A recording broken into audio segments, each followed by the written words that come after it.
La principal ventaja es que entramos en el espacio político, cultural y social que tiene más asentadas las libertades. Europa es un espacio en el que la garantía de la libertad es elemento esencial y constitutivo de ese territorio. Al entrar España en la Europa comunitaria, queda garantizada una manera de vivir libre, respetuosa con los derechos de los demás. Fíjate, cuando España era una dictadura y el general Franco era el jefe del Estado, pidieron la entrada en Europa y ¿sabes qué les contestaron? En Europa no se admite a dictadores. Por tanto, pertenecer a la Unión Europea es pertenecer a un espacio de libertad, garantizar un nivel de vida, porque somos 300 millones de europeos y se puede decir, y con verdad, que en conjunto es el territorio del mundo con más libertad y con mayor nivel de bienestar. Esto es una garantía que casi podemos decir es un privilegio dentro de un mundo tan injusto en el que cada día mueren 25.000 niños de hambre, cada día 25.000 niños de hambre. Pertenecer a una de las zonas más prósperas del planeta es algo digno de resaltarse. No olvides que son muchos los ciudadanos de otros países que vienen a pedir refugio y ayuda a este territorio europeo.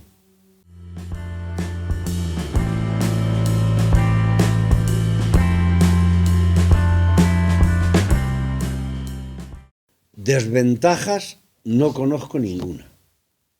Francamente no conozco ninguna.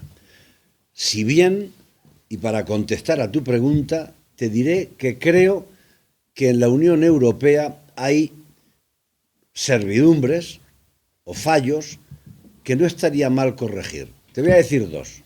Uno es que hay, desde mi punto de vista, un alto nivel de burocracia, de papeleo.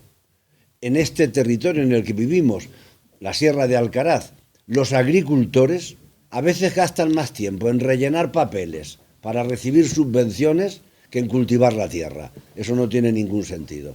Y por tanto, disminuir la burocracia europea, disminuir la carga de papeles en beneficio de otras políticas sería muy razonable. Otro de los defectos es que construir una nación que se llamara Europa tiene sus dificultades porque los estados que la integran no quieren perder sus prerrogativas y a veces resulta difícil tomar decisiones que afecten a toda Europa. Por ejemplo, en materia de defensa.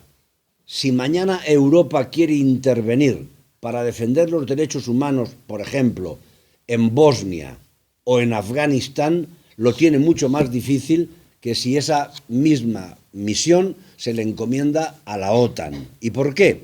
Pues porque la Unión Europea no ha conseguido todavía ser una nación estructurada y todavía los estados tienen una fuerza muy superior a la de la Unión. Se va avanzando, pero para que te des una idea, el Parlamento Europeo tiene mucho menos poder que los parlamentos de cada uno de los estados que integran Europa.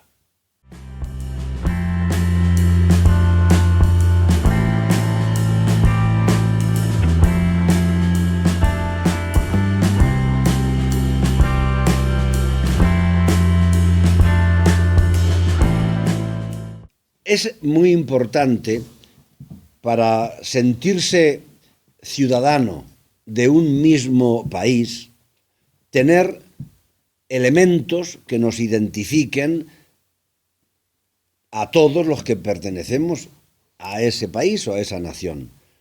Cuando cada país europeo tenía una moneda distinta, los franceses el franco, los italianos la lira, los españoles la peseta, los portugueses el escudo, había una diferenciación monetaria bien clara.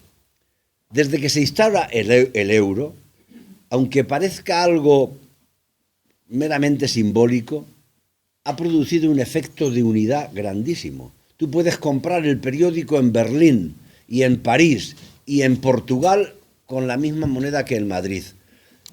Esa igualación monetaria ha producido una sensación de unidad extraordinaria.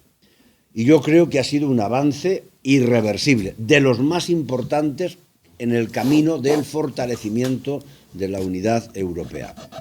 Ha tenido un problema muy serio y que en España se nota bien, y es que ha supuesto un incremento de los precios casi sin darnos cuenta.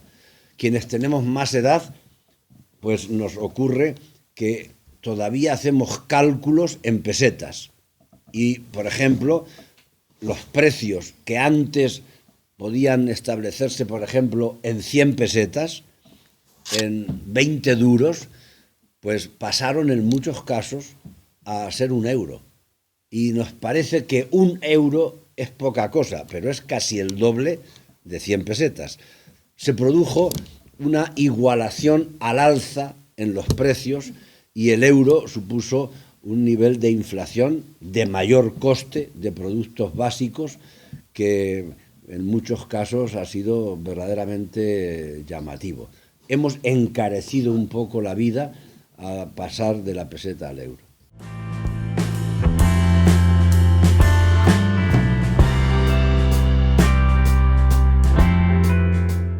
Pues yo creo que ha sido muy positivo en términos generales. De entrada, desde que somos miembros de la Unión Europea y tenemos una moneda común, nuestro Banco Central, que antes tenía encomendada la misión de emitir moneda y de dirigir la política financiera, se acabó. Es el Banco Central Europeo el que emite la moneda para todos los países, el que determina cuál es el tipo de interés del dinero para toda Europa y el que dirige la política monetaria y financiera. Tú me dirás, ¿y qué ventaja tiene esto? Pues tiene la ventaja de que los estados pueden hacer cambios, por ejemplo, en la política fiscal, tener más impuestos unos que otros, y así es, aunque la tendencia es a igualarla.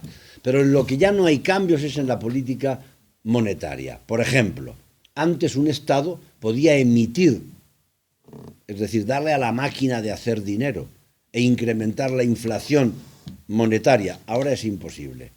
Pero en resumen, mira, cuando tú entras en un club en el que se vive mucho mejor que tú vivías, lo normal es que acabes acomodándote a la vida del club y vivas mejor.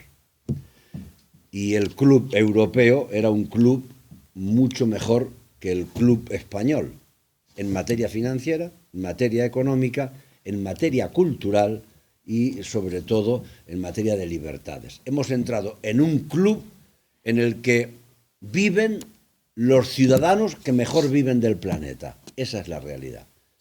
No solo porque tengan más dinero o tengamos más dinero, no, es que también tenemos un modo de vivir a nivel cultural y social que es muy apreciado. La vida europea es apreciada incluso pues, por aquellos otros países, como por ejemplo Estados Unidos, que es una gran potencia, pero Estados Unidos, cuando todavía estaban, digamos, en sentido metafórico, subidos a los árboles, aquí ya pues el Dante había escrito la Divina Comedia, Cervantes el Quijote. La cultura era una cultura europea que llegó, entre otras cosas, a Estados Unidos, pues siglos después de que aquí se hubiera consolidado. De manera que pertenecer a la Unión Europea nos garantiza un modo de vida que es digno de ser aplaudido. De hecho, hay muchas cosas que en Europa no se consentirían. Por ejemplo, una dictadura no tendría ningún sentido si esa dictadura se pretendiera establecer en otros países o regiones del planeta. Eso sí podría ocurrir aquí, los dictadores están proscritos.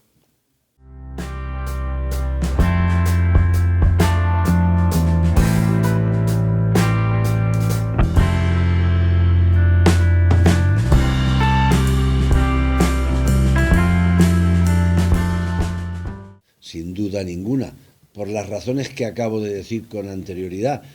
Si pertenecemos al club donde mejor se vive y donde mejor se está, salir de ese club sería perder derechos y, en definitiva, perder una situación que ha costado mucho ganar.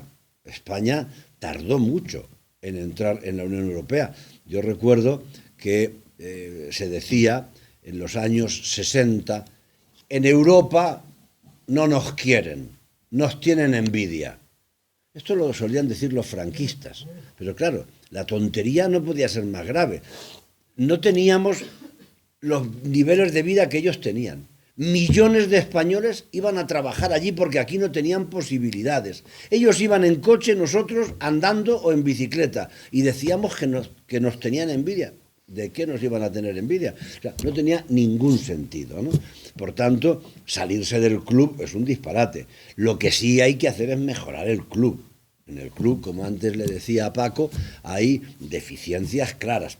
Por ejemplo, ahora me acuerdo, y lo podéis unir con lo que me preguntaba Paco, el edificio de la Unión Europea, de la Comisión, se llama Edificio Berlemont, en Bruselas. Es un edificio que estuvo cerrado años y años, porque descubrieron que tenía aluminosis. ¿En qué cabeza cabe que una unión como es Europa hiciera y construyera un edificio que tenía aluminosis?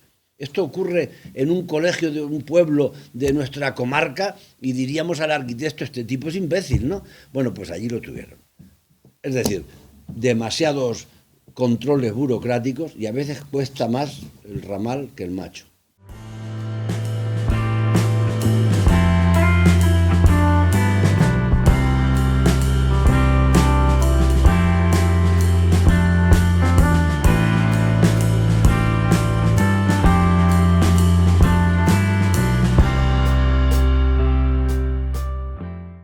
Claro que podrían hacer algo más, pero para ser justos hay que decir una cosa. Los países más poderosos de la Unión Europea son es Alemania, ¿no? Entre los países más poderosos está Alemania, ¿no? Y también el Reino Unido. Pues bien, hay dos comportamientos distintos. Los alemanes se han comportado de un modo bastante solidario. A veces se ha cargado las tintas contra Merkel y contra el gobierno alemán, porque el gobierno alemán ha exigido a los países que, por ejemplo, se decía, controlen el gasto, el déficit, sus cuentas públicas. Pero claro, lo que no tiene mucho sentido es que un país como Alemania, que contribuye a la Unión Europea, a la caja común, más que ningún otro, no tenga el derecho de proponer a los demás lo que los demás deciden por unanimidad. Es decir, cuando algún país se queja, como por ejemplo Grecia, ¿no? Se quejó, le dijeron los demás jefes de gobierno, oiga, que usted ha votado lo que ahora se está aplicando en su país. O por ejemplo, tú sabes que en Grecia los armadores de buques, niarchos o nasis, que son nombres que suenan a gente muy rica, no pagan impuestos. Y Alemania les dijo, oiga, yo estoy dispuesto a ayudar a Grecia, pero no a Onassis y a Niarchos, que son muy ricos. En ese sentido, hay que tener en cuenta que hay países que tienen más nivel de renta y comparten sus rentas con los demás, en mayor o menor medida. Pero siempre se puede ser más solidario, siempre. Pero lo que no podemos es predicar la solidaridad con quienes son insolidarios. Yo estoy dispuesto, por ejemplo, a que de mis impuestos vaya dinero a Grecia, pero lo que no quiero es que de mis impuestos vaya dinero a los ricos griegos. Yo quiero que vaya a los pobres griegos, no a los ricos. En ese sentido, siempre se puede hacer más, pero el modelo tiene que ser un modelo justo. y tiene que ser un modelo aprobado por todos los estados. El Reino Unido, sin embargo, me parece más insolidario. No tienen el euro como moneda común, siguen con la libra y permanentemente amenazan con irse de la Unión. Y yo siempre digo una cosa, igual esto vale también para en España cuando oyes que Cataluña quiere irse. En nuestra tierra decimos una cosa, cuando alguien quiere comer aparte, normalmente es porque quiere comer más. No es digno de aplaudir a aquellos antiguos caciques que les apartaban. Vamos a apartarle a don fulano. No dice usted que coman todos en la misma sartén, ¿no?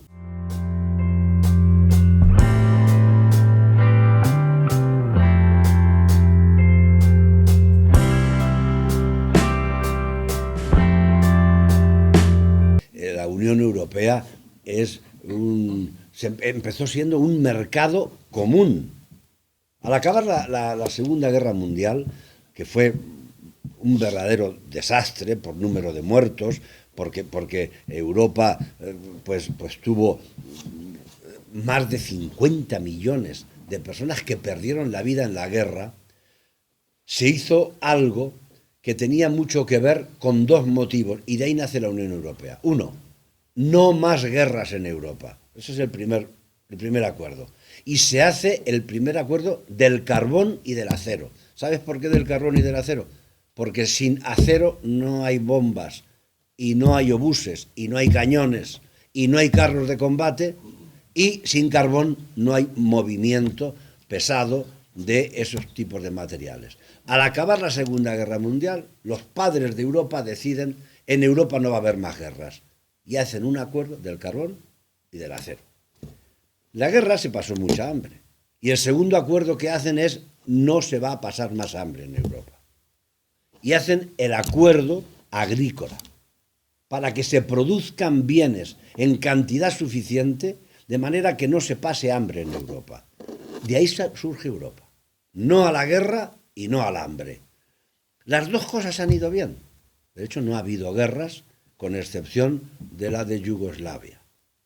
Y en segundo lugar, no solamente no ha habido hambre, sino que ha ido tan bien la política agraria en términos generales, que Europa ha llegado a tener excedentes de leche, excedentes de cereales, excedentes de productos básicos. Es decir, que esos dos acuerdos son el inicio del mercado común. Pero se fue avanzando para que la Unión no fuera un solo mercado, no solamente los mercaderes, y se dieron pasos para que fuera de los ciudadanos. Y hoy, pues un ciudadano, tú puedes salir de España, ir a Francia, Alemania, y no te vas a encontrar un aduanero. Libertad de movimientos de las personas. Libertad de mercancías, tú puedes llevar lo que quieras de un sitio a otro. No te van a decir, oiga, no pase usted esto. No, no, no. Con excepción del Reino Unido, que tiene alguna restricción, movimiento de capitales, de mercancías y de personas. Movimiento policial, para poder detener a un delincuente que ha delinquido en Barcelona y se le puede detener en Roma. Antes no se podía. Movimiento también para la exigencia de la legalidad por los jueces. Un juez puede dar una orden de detención y se le detiene al delincuente en Lyon, aunque el delito lo haya cometido en Sevilla. Y por tanto hemos dejado de ser un acuerdo para el carbón y el acero y para la producción agrícola a ser un espacio de libertad que camina hacia ser una nación de naciones.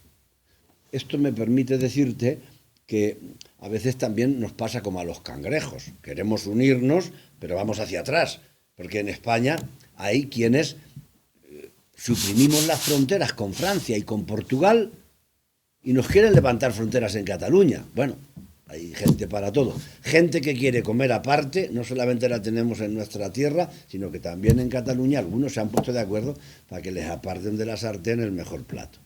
Pero vamos a ver si no lo consiguen.